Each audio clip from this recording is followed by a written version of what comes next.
If you've been coming to CrossFit Ironborough for a while, you know that we do a lot of kettlebell swings, and I get the question quite often whether these are Russian or are these American, whether you should stay at eye level or go overhead.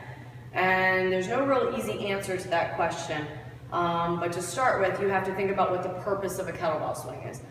The purpose of the kettlebell swing is to train the hip hinge, and it's also a core stability exercise. So you have to kind of break down the movement before we can get into that question. So the bottom of your kettlebell swing should be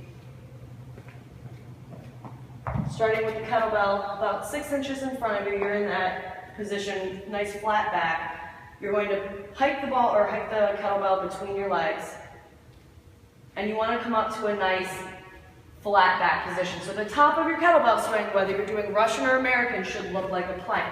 Your quads are tight, your butt's tight, your core is tight. So you should be able to, it looks like a plank position. You could translate that position to on the floor. This is the top of your kettlebell swing. This is the top of your kettlebell swing.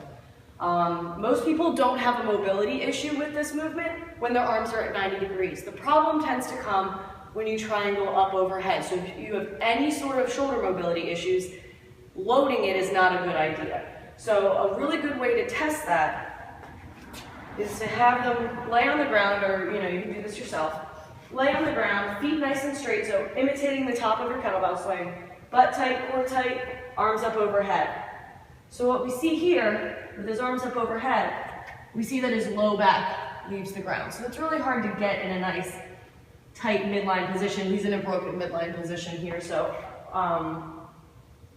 we're going to say that he has some shoulder mobility issues that are going to affect the way he can engage his core at the top of his kettlebell swing. So what it's going to kind of look like at the top is this broken midline position. And again, if you have any sort of mobility issues that are going to compromise your midline, you don't want to load that overhead. That's generally not a good idea, and that's when you end up with a lot of, oh, kettlebell swings hurt my back.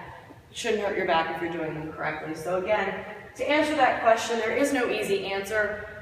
It really depends on your mobility and stability in that overhead position. So if you can, in fact, get into that position, again, I can test it myself, overhead position. I think my back is on the ground, I'm going to say it is. So that if I go overhead, I can maintain that plank position. So to answer your question, as long as you're performing the movement correctly, I'm happy. If you find that you have some issues with overhead positioning and stability in that overhead position, then I would suggest spending some quality time on your shoulders and thoracic spine, and stick with the Russian swing until you can get into that position on the floor.